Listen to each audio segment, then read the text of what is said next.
Super Bate-Papo!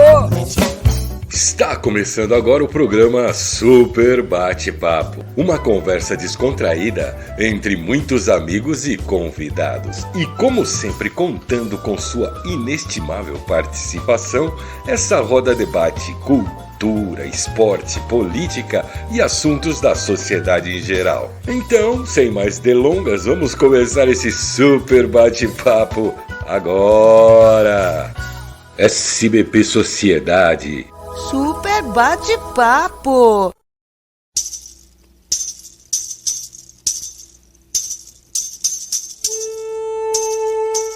Meditação sobre o Tietê. Água do meu Tietê, onde me queres levar? Rio que entras pela terra e que me afastas do mar. É noite, e tudo é noite, debaixo do arco admirável, da ponte das bandeiras, o rio murmura num banzeiro de água pesada e oleosa.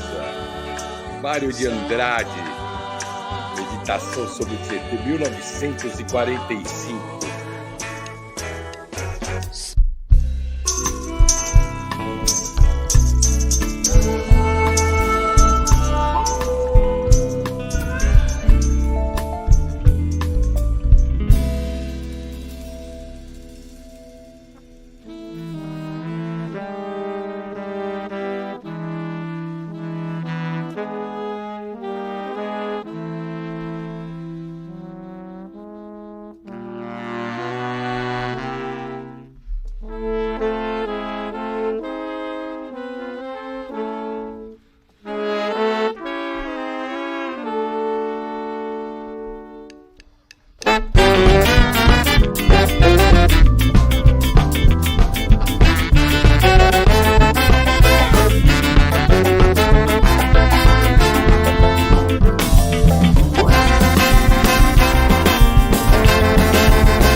É isso aí, nós chegamos aqui para o nosso Super Bate-Papo e vamos falar exatamente dessa cidade que faz aniversário agora, dia 25.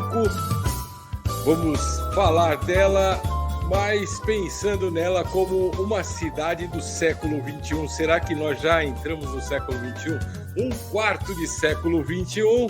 E o que é essa São Paulo que nós vivemos agora? Para tanto, estou aqui muito bem acompanhado, meu companheiro Ricardão, biólogo, né, corintiano, como sempre eu faço questão de dizer, até porque, Ricardão, e o Benezão, vai, historiador, também corintiano. E também é corintiano. E aí vamos falar aqui assim, vou deixar só uma coisa que é o seguinte.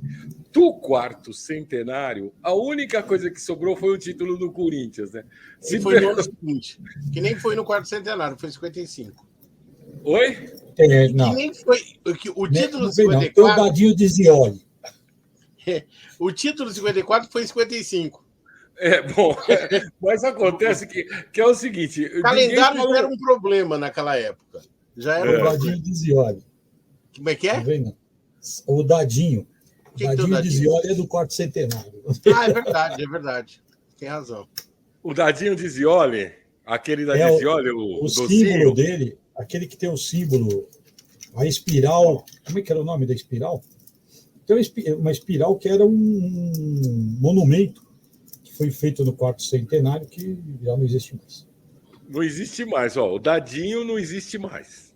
Não, o Dadinho existe. Não existe o Dadinho original não existe mais. O Dadinho que a gente conhecia, que a gente comia quando era criança, aquela gosma gostosa, não existe mais, né? Vamos falar sério. Certo, para quem não conhece, era um docinho assim, não sei se era amendoim, uma pasta de amendoim, e era um dadinho, e fez muito sucesso até a década de 60, 70, eu acho que chegou, mas não a espiral. Até hoje. Tem até hoje. Tem.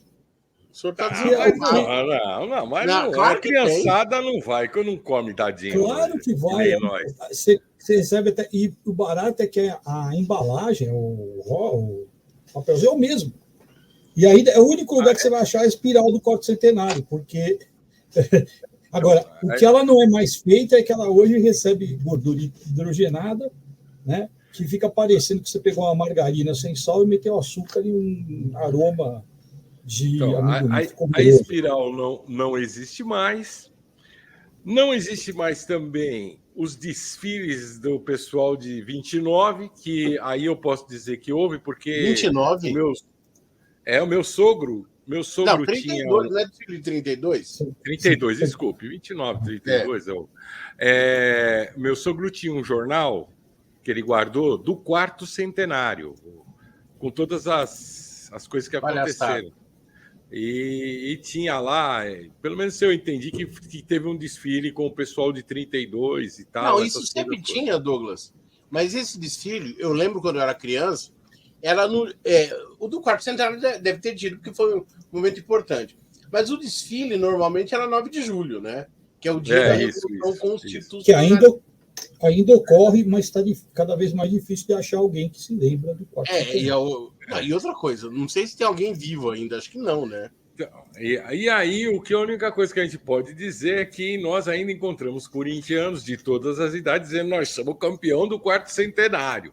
E isso ainda existe hoje e vai ficar até o quinto centenário. O Glorioso, deixa eu só fazer uma retificação. O Glorioso não apenas é campeão do quarto centenário, como é campeão do centenário da independência, tá? Desculpa aí. 1922. Mas, Benê, já que você está aí falando de 1922, dá para você falar um pouquinho da evolução desta nossa cidade aniversariante? Claro. São Paulo é uma curiosidade, né? Porque assim, se você fala hoje, São Paulo foi o início da colonização portuguesa rumo ao interior. Cara, como interior? São Paulo é a capital, né? Mas, na verdade, quando começa muito, muito lentamente, a colonização se afastar do litoral. E não era fácil chegar em São Paulo, né? Tinha o Planalto, você tinha que subir hoje subiu o morro. A serra, né? Subir a serra. Não chamava nem São Paulo, né? O que é? A capitania não chamava nem São Paulo. Não, era a capitania de São Vicente. São Vicente. Né? Durante muito tempo, São Paulo fazia parte da capitania de São Vicente. E depois São Vicente passou a fazer parte da capitania de São Paulo. Hoje é o estado de São Paulo, né? São Paulo não era muito importante. Até o século XIX, São Paulo teve alguns momentos de crescimento. O primeiro foi quando foi fundada a Faculdade de Direito do Largo São Francisco. E onde São Paulo era muito uma cidade universitária, né? Acabava sendo uma cidade universitária. É curioso você ler as crônicas da época. As pessoas já reclamavam dos estudantes da mesma forma que reclamam hoje. Sabe esse discurso que os caras só faz farra, esse bando não estuda. Só faltava dizer que os caras ficavam fumando maconha. E também tem uma coisa assim... não tinha. Mas que os caras tomavam cerveja com ópio, tomava. E naquela época você tinha uma das... do que se mais estudava em universidade era a advocacia, direito, claro, né? Lógico. E aí formava elite do país, né? Tinha aquele dia da pendura, né? Que afetava o muito 11 de agosto. Mas o 11 de agosto, né? O 11 de agosto. Depois, os estudantes iam, bebiam, comiam e depois faziam um discurso, né? Sobre a mesa. E aí eles não pagavam a conta. Mas então, até onde eu sei, a pendura, a instituição da pendura começou no século XX. Né? Isso. Mas já tinha uma forma. Tem várias histórias, inclusive, desses estudantes. Uma que os caras promoveram um concurso no cemitério da Consolação, contrataram uma prostituta, fizeram lá uma festinha. E a mulher foi coroada a rainha da morte. Só que a mulher morreu mesmo. Você imagina os discursos. Nossa, tinha gente que era a favor de fechar a faculdade de Direito e tudo mais. Né? Agora, é claro que o crescimento mesmo de São Paulo, isso todo mundo sabe, aprendeu lá nos livros escolares, tem a ver com café, né? Sobretudo numa época em que o café era... sobretudo quando começa a ter uma grande expansão do café no norte e no oeste do estado de São Paulo. São Paulo era a região intermediária onde o café era produzido e onde ele era exportado, que era o Porto de Santos. Então, daí a cidade começa a crescer, né? Daí surge, com o café, começa a surgir as ferrovias, os bancos, as companhias de seguro, as companhias de importação e exportação, né? Daí o crescimento de São Paulo. E esse capital que o café gerou é que possibilita, posteriormente, a partir do final do século XIX, a indústria, né? Porque você sabe que até o final do século XIX a Bahia tinha mais indústria que São Paulo, né? Então, o café, o lucro auferido pelo café é que vai trazer, inclusive, a indústria para São Paulo e uma grande quantidade de imigrantes. São Paulo recebe uma grande população de italianos, que vai ser a corrente migratória mais forte do final do século XIX até a década de 1930, tanto que São Paulo foi uma cidade, depois o Ricardo vai falar um pouco disso, da colonização dos imigrantes, né? Mas também recebe espanhóis, alemães, sírio-libaneses, né? E aí São Paulo realmente começa a crescer, né? E é daí que se constrói uma história de São Paulo. Essa elite que enriqueceu, que prosperou o café, começa a criar uma narrativa sobre o papel pioneiro de São Paulo e dos bandeirantes, que é uma narrativa criada exatamente por essa elite. Alguns eram, outros se diziam descendentes dos bandeirantes, entendeu? E aí, realmente, eu me lembro, vocês também devem se lembrar quando vocês eram pequenos, qual era o slogan de São Paulo, lembra? A cidade que mais cresce no mundo, né? E realmente, na década de 1950, o censo de 1950, São Paulo ainda era menor que o Rio de Janeiro, né? Em 1960, São Paulo já era a maior cidade da América do Sul. Então, esse crescimento extraordinário, né, é que fez com que São Paulo tivesse a alcunha de a cidade que mais cresce no mundo. E é claro que agora, esse crescimento vai trazer... Você falando em crescimento aí, voltando um pouquinho, muita gente tem essa ideia, como você falou das imigrações, né, para São Paulo, de que a elite paulistana era formada, né, por imigrantes, né? Porque muito do que aconteceu foi uma migração do pessoal do café para a indústria, né? Exatamente. Então, mas aí tinha dois... O Douglas, o Ricardo, eu sei que ele vai falar dos italianos, só um minuto. Claro. Mas aí tem uma coisa, Douglas, tem duas elites em São Paulo. Tem uma elite mesmo, que é formada por aqueles que vêm do café, né? A elite são os quatrocentões, que nem se dizia antigamente. E aí vai ter uma elite emergente, que são os imigrantes que se deram bem, né? Os Matarazzo, os Ramenzoni, os Street, os Falck, né? Que aqueles caras são os capitães da indústria. Tem uma obra e foi até a Globo fez uma novela sobre isso na década de 1970, chamada Os Ossos do Barão, que colocava bem essa questão do cara que era o personagem do Lima Duarte, que era um sujeito, um italiano que enriqueceu, e o Paulo Gracindo, que era uma figura muito detestável, que era aquele velho quatrocentão, mas que não tinha bosta nenhuma, desculpe. Corta depois na edição. Que não tinha porcaria nenhuma, entendeu? Mas era orgulhoso. E é um cara que tinha, inclusive, preconceito contra os italianos, né? Essa elite quatrocentona, os caras, na verdade, eles não gostavam dos imigrantes, né? Uhum. Porque eles eram considerados... Eles eram, assim, os emergentes, vamos dizer, né? E aí? Então, Benê, tem uma coisa assim, né? Apesar da construção de uma memória bandeirante em São Paulo, né? Eu estava lembrando, inclusive, que no ano passado a gente falou da questão do quatrocentenário, então eu não vou pegar muito isso, né? São Paulo tem um lema que é o não duco, né? Não conduzo, não sou conduzido. Não sou conduzido, conduzo, né? Mas também devia ser chamado da locomotiva, também foi chamado locomotiva do Brasil, né? e a gente falava que era a locomotiva sem maquinista. Sem condutor. Mas lembrando que, como boa locomotiva da época, uma locomotiva a vapor, o combustível, quem queimava na caldeira eram os imigrantes. Né? Então, não vamos esquecer isso.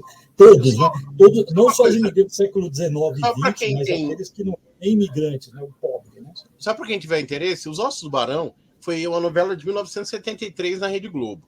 Mas ela é baseada numa peça de um grande dramaturgo, infelizmente, hoje não muito lembrado, que é o Jorge Andrade. E a Globo, na verdade, adaptou a peça para a televisão. E é bem isso mesmo. A peça fala essa coisa da decadência da elite tradicional, dos barões do café, e a ascensão dos imigrantes, né? Que várias vezes na peça eles são chamados carcamano, que era uma maneira bem pejorativa de se referir aos italianos. Pejorativa e preconceituosa, né? Hoje no Brasil, hoje em São Paulo, desculpe, a maior parte dos imigrantes são bolivianos. Tem cerca de 100 mil. Bolivianos. São refugiados, vieram atrás. E é gozado, porque tem os xenófobos aí que falam que... aliás, teve uma pesquisa, perguntava quantos imigrantes você acha que tem no Brasil? 15%? 20%? O número que eu acho que ganhou foi 20%. Os imigrantes não chegam a 4% da população brasileira. Entendeu? Não dá. É que nem essa coisa. Fala assim, São Paulo é italiano. Pô, já foi, né, cara? Hoje, o sotaque de São Paulo, a gente está falando de século XXI, o sotaque de São Paulo não é mais italiano. Ele é italianizado ainda. Mas depende de alguns bairros. Se você pegar a Moca... Paulistano não tem sotaque, a gente sabe disso, Ricardo. Mas você pega o sotaque do cara da perifa hoje... O sotaque paulistano hoje é um sotaque mais acaipirado até, engraçado. Mas de certa forma... É o sotaque da periferia. O que ele vai falar? Ele te cumprimenta, ele fala assim, certo, mano. É clássico. Puxa o R. Não, mas tudo isso também... Nós temos muito a ver com uma certa padronização de linguagem feita pela Globo. Pela televisão em geral, né? Pela televisão em geral. Porque pode falar assim, até hoje eles estão dando um cuidado maior em caracterizar pessoas nas novelas, mas agora começou, até posso dizer que começou, mas no jornalismo sempre tem uma linguagem padrão lá. É um paulistense sem ser paulistense, né? Porque ele. Porque, assim, por exemplo, para vocês entenderem isso, o mano veio substituindo o meu. É o meu, né? O meu, quem é mais velho, fala, e aí, meu? Né? E quem é mais novo, fala, e aí, mano? Né? Esse é uma das o mano é muito paulistano. É bem paulistano. E é mais novo, né? E é mais novo, né, Benito? O meu era paulistano também. Mas é meu amigo, né? Meu caro, meu amigo. O humano também tem, acho que a ver com o brother, né? Que o brother talvez acho que ficou mais forte no Rio de Janeiro. Mas o Rio tem muito só do compadre. Como na Bahia, o meu rei, né? Meu rei, né? É que o mano é um termo mais novo na popularização da forma de falar. Ele veio da periferia. É engraçado que acontece um processo que, é claro, que se espera, é que ele vem da periferia para o centro, né? Então, a linguagem da quebrada, da periferia, ela vai sendo, ela vai invadindo, até porque a gente também tem, São Paulo tem uma característica bem interessante, como toda a grande cidade, ela ainda tem isso, você tem um fluxo de periferia para o centro, né? Mas São Paulo tem uma exclusão muito forte nisso daí. Ainda é uma cidade em que existe quase que uma população de periferia que não vem ao centro, né? Não só pela dificuldade, pela distância, dificuldade, porque não...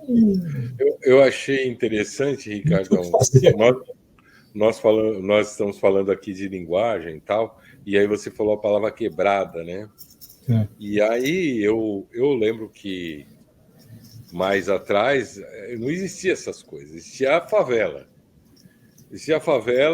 Aí depois a comunidade, agora a quebrada, né? Então, Beneca, a gente sai do quarto centenário até agora, a gente sai do morro para a favela, que era morro, né? Antes, eu moro no morro. Eu lembro É, mas disso. É, morro e favela, a gente Mora trouxe no do Rio, morro, né? depois Mas, mora na Douglas, favela, depois não, mora cara, na comunidade. A favela em São Paulo é um fenômeno relativamente recente. Porque a favela tradicional era no Rio de Janeiro. Durante muito O tempo, termo morro a favela veio da Morro da favela, né? favela, o Morro da Favela. exatamente. Morro e favela. Tem um detalhe em São Paulo. São Paulo, os pobres não moravam em favela, eles moravam em cortiço. São Paulo Isso era uma mesmo, cidade de cortiços. Era Cortiço. isso. É isso Ainda mesmo. existe, viu? Tem, inclusive, em área nobre de São Paulo, tem cortiço. Né? O São Paulo é uma cidade de cortiço, uma cidade que tem esse aspecto mesmo de... A periferia de São Paulo foi ficando cada vez mais longe também, esse é um outro aspecto de São Paulo. Né? Na época que eu e o Douglas éramos crianças, o bairro que a gente morava era a periferia. Hoje até um bairro mais ou menos de classe média. Né? Para quem é do sul aqui, da Zona Sul, para vocês terem ideia, meu avô pescava onde é a Ponte do Socorro. Exatamente. Lá indo para o Santo Amaro. E ele conta que um dia apareceu uma onça, que acho que era uma jaguatirica, tal, mas que ele teria visto uma onça lá. Vou até fazer um exercício aqui com vocês, vou falar umas coisas, ver se vem alguma ideia do tempo que se viveu. Né? Por exemplo, Setúbal, Jânio e Maluf. Essa cidade de São Paulo já foi a cidade desses caras, né? Do Jânio mais que uma vez, né? A Terra da Garoa. Né? Terra da Garoa, que é engraçado que quando eu era pequeno tinha um negócio que eu realmente achava que São Paulo era a Terra da Garoa. Não, mas a cidade era mais fria, isso é comprovado. O inverno era úmido. Nós tínhamos a garoa mesmo, né? A garoazinha era legal. A cidade era mais fria e mais úmida. Outra coisa que o Benê citou aí, e aí nós vamos ter que dar o braço a torcer, de 54, é o Ibirapuera. Que quer queira, quer não, ele era bem mais, no meu entendimento, bem mais democrático, o Ibirapuera. Por incrível que pareça, apesar da distância, que era difícil você acessar o Ibirapuera, mas quando você ia, você via muito povo ali, né? Até eu lembro que os caras reclamavam, como estavam reclamando, nos aeroportos, que tinha muita baianada de domingo. Eu estou falando de domingo, isso. né? Muita baianada de domingo. Você vai no domingo e só dá baiano no Ibirapuera. Não sei se você lembra disso. Lembro. Douglas, aí tem uma coisa, e continua, mas tem uma coisa interessante. A gente teve crescimento de outros parques, o Parque do Carmo, tal, são parques mais distantes, sofrem com problema de manutenção, tal. Né? Como todo parque, o Ibirapuera sofre menos, porque está numa área nobre, né? Então, e não esqueça dos projetos, vamos falar depois da política de São Paulo, não esqueça dos projetos de privatizar os parques. Eu ia comentar isso agora. Para voltar a passar de futuro, né? O Ibirapuera foi agredido, né? Para quem não sabe, o Ibirapuera tem três problemas ambientais sérios. Um é o lago, que recebe água poluída do córrego do Sapateiro, né, que recebe esgoto. O segundo problema é que ele é contornado, ele foi cortado. O segundo problema é que ele foi cortado, né, parte do Ibirapuera, onde a Avenida Pedro Álvares Cabral, por exemplo, ela cortou uma parte do Ibirapuera, para quem não conhece, onde tem o obelisco do 32, tal, ali não existia, né, era parte do parque mesmo. O terceiro problema é que ele é contornado por grandes avenidas que tem um trânsito muito pesado, né? Então, melhorou muito com as leis de controle de poluente dos carros, mas a região do lago do Parque do Ibirapuera, onde o pessoal ia de manhã correr, ela era extremamente ruim do ponto de vista ambiental. Ela tinha uma poluição altíssima, principalmente poluição por ozônio, para quem não sabe, isso faz um mal desgraçado para quem tem problema respiratório, causa problema respiratório, mas quem já tem sofre. Então, o pessoal ia correr de manhã lá, bem no horário, ou no final da tarde, que é bem o horário que está cheio de trânsito, estava pegando um dos piores ares da cidade de São Paulo. Estava respirando mais fumaça do que... Tudo verde, né? Aquela história, tudo não está no ar puro, não, tá? Porque é uma área bem... Vou continuar bem aqui, porque é uma coisa que você falou sobre as várzeas, né? Que onde construiu, por exemplo, o Pantanal. Antigamente, na várzea se construíam os campos, né? De várzea, isso. Né, Benê? Exatamente. O campo de várzea. Aliás, essa palavra é uma palavra de origem paulistana, né? Porque o futebol. Pessoal várzea, né?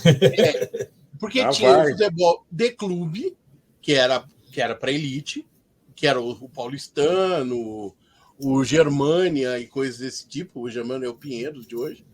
E tinha o futebol que era praticado principalmente começou esse futebol de rua, esse futebol amador na várzea do Glicério. Então tudo que não era de clube era o futebol de várzea. Então daí que é a origem da ideia da várzea. Nós ainda pegamos uma época que tinha muitos campos de várzea em São Paulo. E onde é que está desafiou o Galo, lembra? Desafiou o Galo, claro.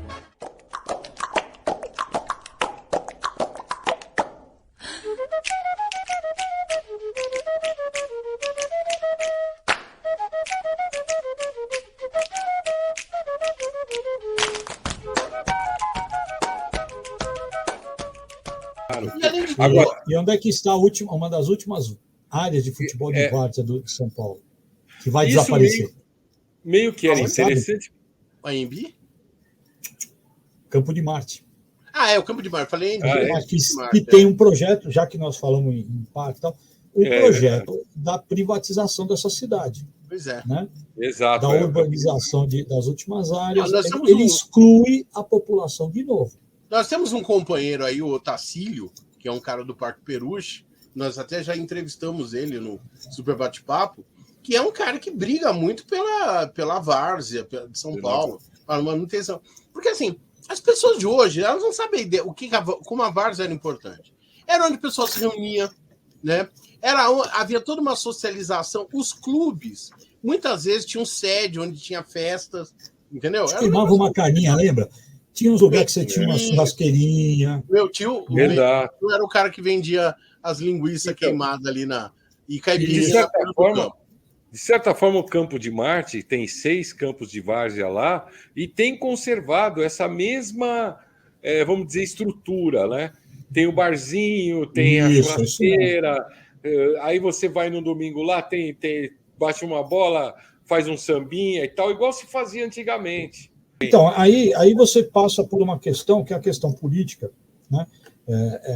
Que assim, é um projeto mesmo. Nós tivemos uma privatização pesada dos parques de São Paulo, né?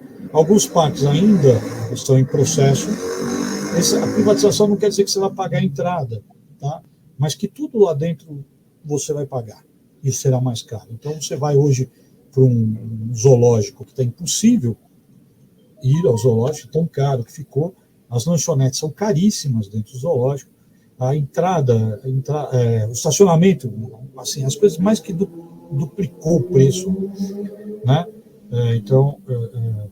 Aqui mesmo no Horto, para você entrar com o carro hoje, você paga R$8. Isso. E aí, quando então, você entra lá, jardim botânico e jardim zoológico, você quase cai para trás.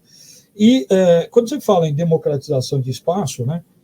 O espaço ele não vai ser, ele deixa de ser democrático ao momento que você cobra, porque aí você tira alguém. Foi o que aconteceu aqui no Horto.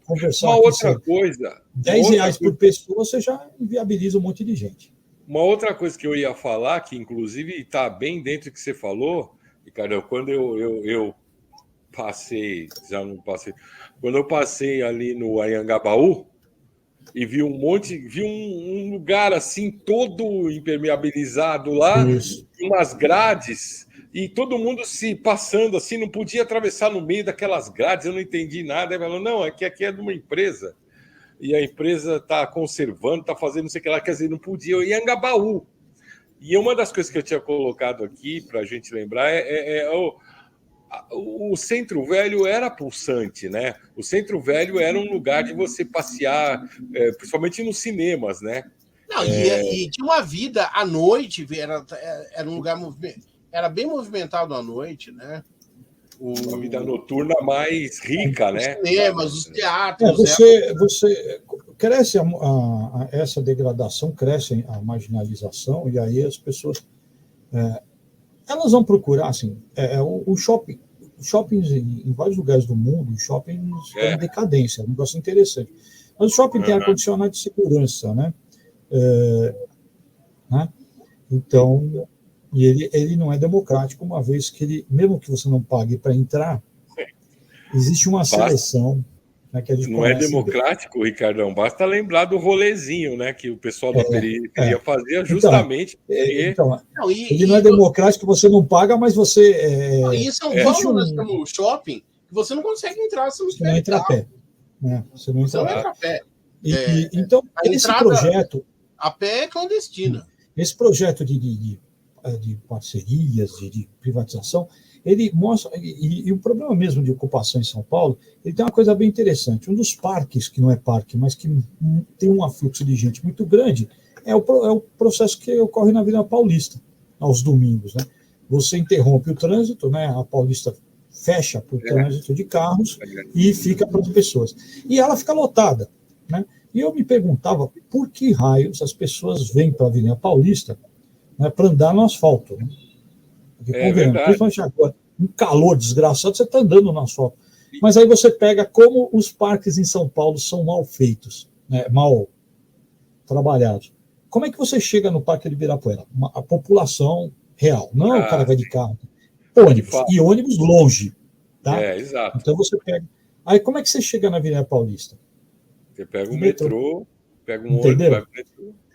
Então, assim, é o turismo, o lazer mais capitalista que você pode imaginar. O cara é fácil de chegar, é o parque mais fácil de chegar que existe, por causa do metrô. E o que um cara faz na Avenida Paulista? Anda e tem alguns shows. Isso, tem bastante show. É legal, tá? Não vou falar que é ruim, não. Tem show legal. E aí consome. Né? Agora, isso não podia acontecer também no Anhangabaú? Claro que podia. Né? Mas claro o Anhangabaú tem lá, não pode nem andar, você não pode nem colocar seu pé. O Anhangabaú já foi detonado, né? Porque eles impermeabilizaram mais ainda. Né? Então você percebe assim, que São Paulo, apesar dos parques, tal, ele continua com uma visão de shopping center. Né? São parques shopping center que eu brinco. Então você pega...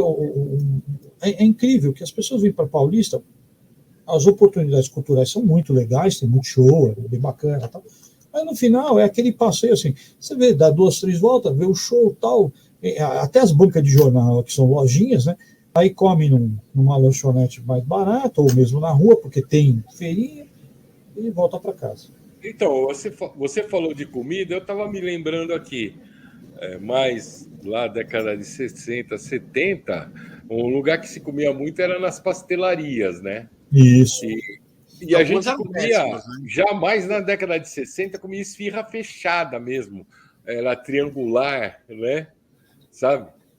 Né? Mas vamos falar sério, as pastelarias... No churrasco grego, só para... Aquelas pastelarias do centro eram péssimas, né? A gente comia muito porque não tinha dinheiro e não tinha opção. Já era pobre. O que é? A gente era pobre, falar ia no grupo Sérgio. Eram muito ruins, né? Aliás, as pastelarias... Eu trabalhava, eu recebi no grupo Sérgio para comer. Se existe uma coisa que foi gourmetizada, foi o pastel de feira, né? Pastel. Porque quem comia era pobre, quem comia pastel era pobre. Então, isso é uma coisa que vale a pena a gente falar para o século XXI, tá? Já que a ideia era contar um pouco do futuro. São Paulo se autodeu, né, o título de capital da gastronomia. Tá? Realmente tem restaurantes bons, não estou nem falando. Tem muito, como teve a vantagem de receber imigrante, tem comidas de várias procedências. Né? Mas São Paulo, como o mundo fez isso, São Paulo gourmetizou nos últimos anos. As pastelarias. O churro foi estuprado para mim. O churro era coisa de pobre. O churro era aquele negócio que tinha doce de leite, acabou. Agora tem eu sou do tipo que nem recheio tinha, né? Eu gostava do churro sem recheio. Churro original. Nem recheio tinha. Mas eu falo assim, hoje você já não acha tanta pastelaria no centro, né? Foi substituído o próprio churrasco grego. Ele está muito restrito a uma área bem pobre, né? A montanha de sonho, lembra que tinha uns lugares que você tinha umas montanhas cheias de sonho, isso é horroroso. Ficava, isso também, essas grandes, tirando o Bauru, que ainda tem, né, ponto chique, que já não é o ponto chique, mas que é o ponto chique. Você perdeu muito disso em São Paulo e foi substituído não só por McDonald's, não, mas por sistemas parecidos com o McDonald's, mesmo quando não são. Né? Então, o que é hoje a realidade alimentar em São Paulo? É o por quilo, né? O buffet por quilo, né? que invadiu São Paulo, né? A pastelaria, hot dog, né? A barraquinha do hot dog, dogão, os mataboy, e fast food direto. Né? E a gente vai... e aí, esse food truck, né? Gente, deixa eu contar uma coisa para as novas gerações. Quando eu era office boy, você ia no boteco e você pedia o famoso sortido. Não era nem comercial que chamava sortido. O sortido era aquele arroz, feijão, uma carne, podia ser picadinho, um bife, e aquela saladinha vagabunda. E você comia no boteco, geralmente no balcão. Né? Tinha um lugar que vendia comercial sortido. Isso. Aí depois, ninguém falava mais sortido, aí virou só o comercial, né? Aí e você sendo um office boy, né? Você conseguia comer, né? Conseguia. Isso. E tinha um lugar no centro, esse lugar ficava lotadíssimo, era no início de uma galeria ali na 24 de maio. Você entrar lá, você pedia um prato, você pedia um arroz com feijão, e geralmente era o prato favorito dos office boys. Você sentava no balcão, assim, uma fila, e tinha tudo, era muito democrático. Tinha de office boy engravatadinho e tal. Você pedia um arroz com feijão gordo, que era um feijão cheio de linguiça e tal, e um ovo, você podia pedir 1 ou 2 ovos. Isso era absolutamente barato e dava um reforço legal. Dava para aguentar. Foi substituído pelo sanduíche por comida mais processada. E que se você pegar o salário mesmo... Não, hoje é impossível, cara. Agora falando um pouco do que marcou São Paulo aqui em termos de diversão, a gente tinha marcado bastante as domingueiras, né? E os bailinhos, que era bastante interessante. Era o tempo do hoje LP. Hoje tem o pancadão, né? Hoje são os pancadões. Né? Que são os pancadões de hoje, né? Mas era uma coisa... Vem pra rua, né? Fluxo, mas era numa casa. Em geral, o bailinho era numa casa, né? E as domingueiras eram uns clubes. Eram clubes. Bairro. Tinha tudo em todos os bairros. Aqui até na Paulista, no Clube Holmes tinha. Até no Clube Holmes tinha domingueira. Tinha no Palmeiras, a domingueira do Palmeiras era muito famosa. Era a portuguesa. A portuguesa era no Palmeiras. E tinha Palmeiras português, tinha um lá no Juventus. No Shopping Rebouças. Como é que chamava aquele? Era Shopping Rebouças? No Shopping Rebouças. Não tem Shopping Rebouças, Douglas. Ele deve estar falando do Eldorado. Não, Eldorado. Lá na Rebouças. A gente teve o Zimbábue e Mandararipiranga. O Zimbábue era aqui em Santana. Era o Fire Black mais famoso que tinha. Que a massa aqui chamava o Zimbabuê. Zimbabuê. Era o Zimbabuê. Eu vou confessar para vocês que branco desse jeito eu frequentei alguns desses lugares. Aí depois das domingueiras, aí elas meio que evoluíram e aí virou as discotecas, né? Aí teve as discotecas. Aliás, acho que esse era a discoteca.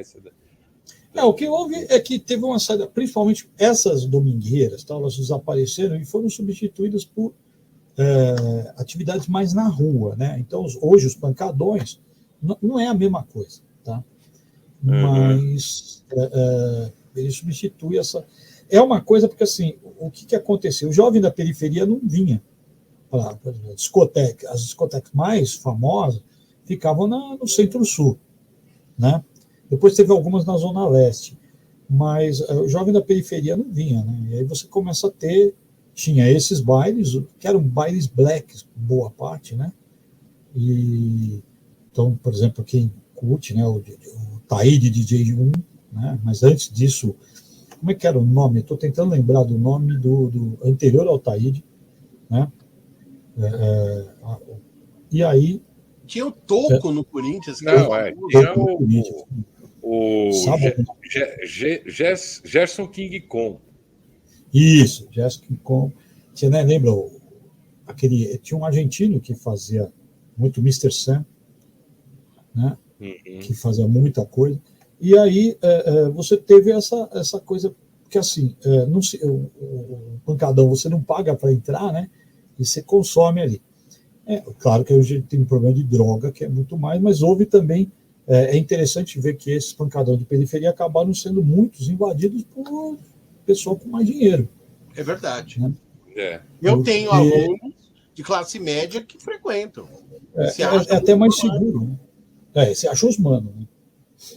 Agora, falando um pouco mais de coisa, um pouco mais assim, vou falar cultural, que eu mesmo frequentei bastante, você tinha, em termos de cinema, você tinha aquele na Augusta, Benê, como é que era o da Augusta? Tinha vários. Tinha o Cine Caverna, que era muito tradicional. O Cine Caverna no centro. O Cine, que se eu não me engano, é onde hoje... Tinha o Bexiga, né? Nós tínhamos o Cine Clube, né? Tinha o da Praça Regia, que era um bom.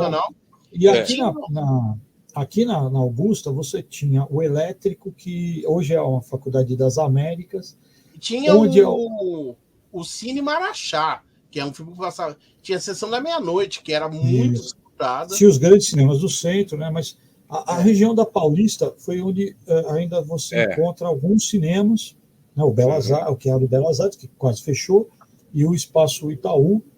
O que era o Gazeta, que é hoje reforma. Gazeta não existe mais. Reserva cultural, né? O da Consolação, que ainda não. O Belas Artes. O Belas não, Artes. Tá aberto. O que fechou aqui foi no Center 3, um antigo, que era o Bristol. Liberty Bristol fechou. Fechou agora, o ano passado.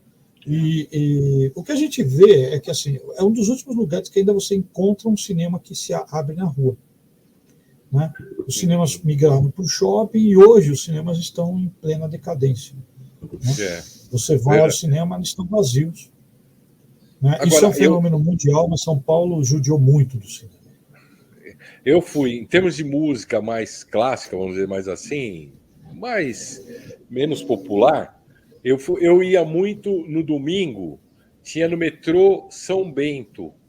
Não sei se chegaram aí, lá tinha shows ainda, viu? Com música muito, muito legal. Se Tem voltou, ainda. É ótimo. Lira paulistana. E eu Lira, também né? eu ia na década de 80, eu ia na Biblioteca Mário de Andrade. Tinha um show ao meio-dia, que era para os trabalhadores.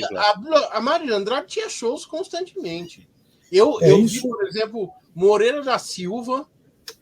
Eu vi o Daí Cabeça de Poeta, Tato Fischer. Era um Isso artista. daí, eu vou falar para vocês, assim, São Paulo varia muito, a gente tem uma questão política em São Paulo. Vai pegando aqui, São Paulo tem sido um trampolim, a cidade, um trampolim. Ou o cara passa, como ainda é intercalado, então é comum acontecer o quê? Ele é eleito prefeito, 2 anos ele sai como candidato a governador, ganha governador, e na próxima ele sai como candidato à presidência. Né? Então, a maldição de São Paulo... E olha que a cidade de São Paulo é um pouquinho melhor do que o Estado. Né? Então, esse é um problema que as pessoas têm que pensar para uma próxima eleição. Nós precisamos pensar em candidatos que tenham comprometimento com a cidade e que não tenham pretensões, quer dizer, pode ter, mas que cumpram esse comprometimento. E o Benê lembrou bem, o vereador aqui em São Paulo, ele é quase que um cartório. Né? Cartorial. Então você vai abrir um empreendimento aqui, você tem que falar com tal vereador, assessor do vereador, tal, para poder abrir. Os caras controlam, inclusive, empreendimentos em São Paulo. Né? Não, mas claro, falando em São Paulo, falando na política, nós, claro, não vamos ficar sonhando aqui que a coisa vai ser... Mas falando em São Paulo, falando da política, e aí? Quais são os caminhos para o futuro de São Paulo, né? Dá para a gente fazer essa cidade mais humana, mais inclusiva? Então, eu acho que dá. Afinal, como diria Criolo, em São Paulo não existe amor, né? Não existe amor em Existe SP. amor em São Paulo. Existe amor em SP. Em SP. Eu acho possível, sim. Quer dizer, mas é um projeto que não vai ser da noite para o dia. O problema é assim, é o que você falou. As pessoas que se elegem na cidade, elas tinham que ter um projeto. E as pessoas votarem num projeto, estou sendo utópico pra caramba, né? Mas sabendo que não é um projeto que vai ser resolvido da noite para o dia. Você tem isso. Quando você anda no centro de São Paulo, gente, é um cenário de Walking Dead. Aquilo é um cenário devastador. E é claro que esse cenário devastador tem a ver com o abandono da cidade, mas tem a ver também com problemas sociais que tem no Brasil inteiro. Né? Então, eu acho que é possível tornar essa cidade mais humana, mais solidária, mais inclusiva, né? Com projetos de habitação popular, com projetos de participação política e cidadania, com projetos de acesso ao lazer, acesso a lazer e a cultura. Então, esses seriam projetos que não vão resolver da noite para o dia todos os problemas, até porque alguns problemas da cidade de São Paulo não são exclusivos da cidade, né? Tem a ver com o governo do Estado, tem a ver com o governo federal, mas é possível, sim, melhorar essa cidade. O dia que eu achar que isso não é possível, bom. Diz isso, né? Eu concordo com você, né? Eu acho que o futuro da cidade de São Paulo é uma cidade, ela vai para uma cidade de serviço, né? Como todas as grandes cidades do mundo, ela vira uma cidade onde a gente vai ter comércio e serviço. Não vai ser uma cidade de produção. Isso, o problema todo é que São Paulo, como todo o Brasil, vai ter que passar por uma recuperação. Então, algumas coisas que seriam avanços, né, na verdade, vão ser retomadas, né? Nós temos que pensar isso, não tem como desligar isso do governo federal, né? Nós andamos para trás numa série de questões, inclusive humanitárias no Brasil, né? E São Paulo foi atingidíssimo. Então, por exemplo, nós tínhamos antigamente, se vocês pensarem, São Paulo era considerada uma cidade, podia ser considerada uma cidade, fora aquela pretensão de querer ser Nova York, aquela baboseira, né? Mas uma cidade mais cosmopolita, né? Então, aquilo que eu comentei no começo, né, questões de gênero em São Paulo costumavam ser mais avançadinhas, vamos dizer assim.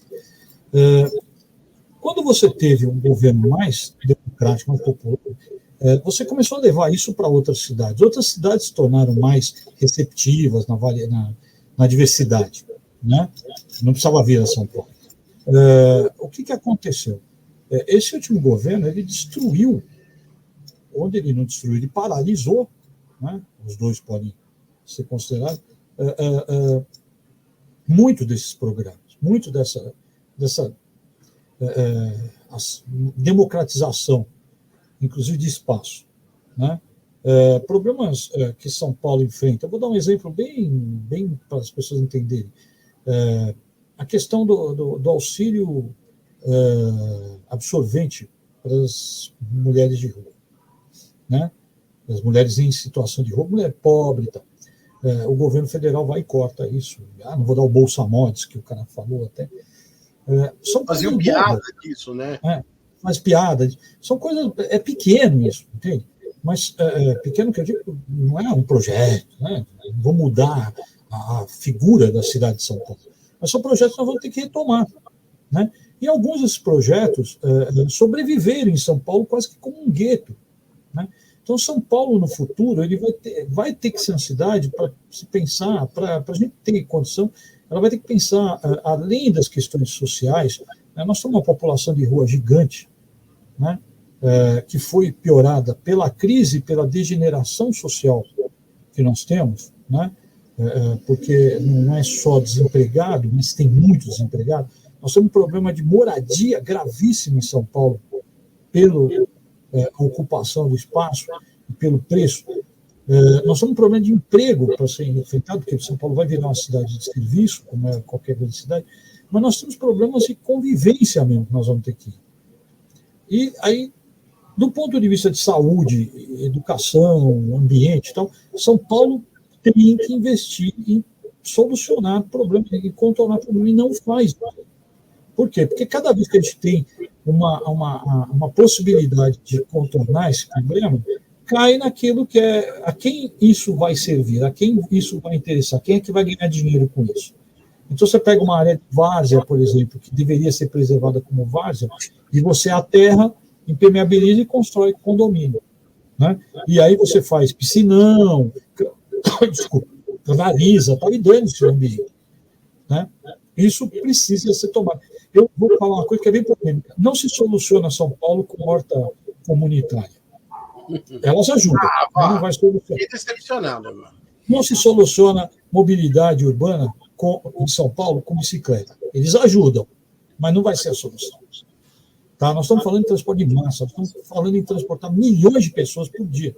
Nós precisamos resolver até esse problema. O cara trabalhar num local e morar a 30, 40 quilômetros de onde ele mora. Isso, São Paulo, se não correr com essa mentalidade para frente, vai continuar sendo essa estrutura distópica que a gente descreveu aí. Mas eu acho que tem duas coisas que são interessantes, porque elas foram tratadas como excludentes e elas não são. E, às vezes, as pessoas podem não entender o que você falou aí, né? Por causa dessa que é proposital, noção de excludência. Nós entrevistamos aqui me fala o nome da moça, Juliana, que fez sobre mulheres e periferias, né? Carolina, a quem eu chamei de Carol, depois de 2 programas, Carolzinha, eu já estava íntimo da Carol. Mas ela fez um grande trabalho sobre as mulheres na Coab José Bonifácio, acho que foi. Foi. E ela ali determina o quê? Como que uma comunidade ela consegue se empoderar, né? E consegue melhorar a vida. Porque, e eu entendi o que você falou, e eu só estou fazendo esse coisa, por quê? Porque muita gente vai pegar e vai fazer aquela excludência. Vai cair de pau. Ah, não, então não pode. Quer dizer, o trabalho das mulheres da Coab, ou tem o trabalho dessas mulheres na Coab, esse empoderamento da pessoa, do povo, né? Com maior autonomia, ou você faz a grande avenida, faz os metrôs, faz não sei o que lá, você entendeu? Não é ou. É isso que eu falo. Porque, na verdade, um dos grandes problemas que foi acontecendo, na medida que nós fomos nos arrastando nas nossas pontes e estradas malufistas, a comunidade ela foi sendo morta também. Essa comunidade empoderada ela foi sendo morta também. Entendeu? Como se fosse uma coisa excludente. Não, agora você não pode ter campo de várzea, que é isso? Agora você tem que ir ali pagar não sei o que lá. Agora para entrar no parque, você tem que ir não sei o que lá. Você não pode ir fazer seu churrasquinho no parque, porque não pôr churrasco no parque com todos os seus amigos fazendo samba no parque. O que é isso? Isso não pode mais. Agora não. Agora nós temos uma avenida aqui legal, tem uma iluminação ali, tem não sei o que lá. Então essas coisas não pode mais jogar bola na rua. Né? Não pode mais fechar a rua lá no domingo e falar não passa ninguém, agora é nós que vamos ocupar, não pode mais, você está entendendo? Bom, Ricardão, você que está aí, me dá suas considerações finais sobre a nossa conversa aqui. Bom, então, como as pessoas podem ver, né, todo esse papo, nós temos problemas estruturais em São Paulo, né? E problemas históricos em São Paulo, o Benê vai falar, ambientais, mas tudo passa por soluções de escolha política. Né? São Paulo tem solução, né? Existem iniciativas muito boas, eu sempre diferencio, as iniciativas são muito boas, mas elas precisam ser transformadas em políticas públicas. Né? O que é uma iniciativa por um bairro, ela tem que transcender, claro, ela vai servir para o bairro, mas ela tem que ser jogada para a cidade inteira. Né? E São Paulo só vai ter jeito se a gente pensar em para que serve cada coisa que é feita aqui. Né? Enquanto o que se faz em São Paulo é feito para pequenos grupos, né, a população paga por isso e não usufrui isso, né? Então, eu, como paulistano, usando, né, um termo carioca, paulistano da gema, vivo no centro e nasci aqui, vivo aqui, adoro essa cidade, mas eu vejo que se a gente não cuidar, ela vai deteriorar cada vez mais. Agora, passa por uma política além da própria cidade. Tá, então vamos do centro para a periferia. Cidadão periférico Benezão. Quais são as suas considerações? É engraçado que eu nasci na periferia, que hoje não é tão periferia assim, né? Por causa do projeto. Você, em relação a mim, você mora no centro. Periferia sou eu. A questão de São Paulo você traiu. É isso que você fez. Morar em Santana é trair. Talvez, pela vizinhança. Mas, assim, é o que o Ricardo falou. A gente tem que ter um projeto de colocar São Paulo como realmente uma cidade mais inclusiva. Isso passa por... Inclusive, tem uma outra coisa também que está fora de moda, e muita gente não gosta mais disso, passa também pela mobilização popular, pela organização das pessoas, né, para reivindicar determinados espaços. É uma coisa curiosa em São Paulo. Existem alguns bairros de São Paulo que têm uma representação relativamente importante, politicamente, na Câmara, que são regiões que têm, por exemplo, uma estrutura de transporte melhor, inclusive na periferia. Entendeu? Mas por quê? Porque são regiões que houve algum tipo de mobilização, de organização, e o poder público acabou atendendo uma parte das reivindicações. Eu acho que tem isso também, né? Tem a questão da organização popular, que é um fator importante no sentido mesmo de mudar aí essa cidade, né? Para que volte se é que algum dia teve, né? Vamos deixar claro, quem aqui é saudosista. Posso sempre, né? Então não é que volte a ter amor em SP, mas que tenha amor em SP. É isso. Isso aí. Vamos então ficando por aqui, desejando um feliz aniversário para esta nossa cidade que nós tanto odiamos e amamos e que possamos ter mais, possamos chegar aí vai ser o quarto, quinto centenário e que seja um outro time campeão, porque não vamos aguentar 100 anos, mais 100 anos de Corinthians campeão do centenário, né? Então é isso aí, valeu, tudo de bom para todo mundo, valeu.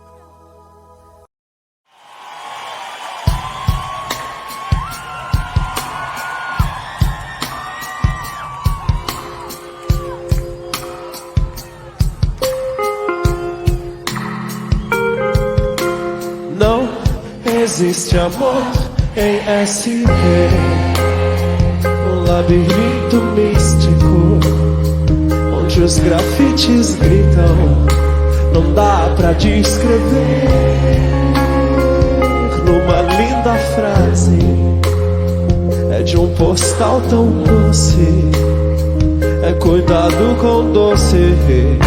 São Paulo é um buquê. O que são flores mortas? É num lindo arranjo lindo feito pra você.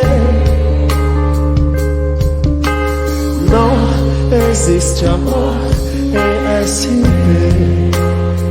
Os bares estão cheios de almas tão vazias. A ganância vibra, a vaidade excita. Devolva minha vida e morra afogada em seu próprio mar de fé. Aqui ninguém vai pro céu.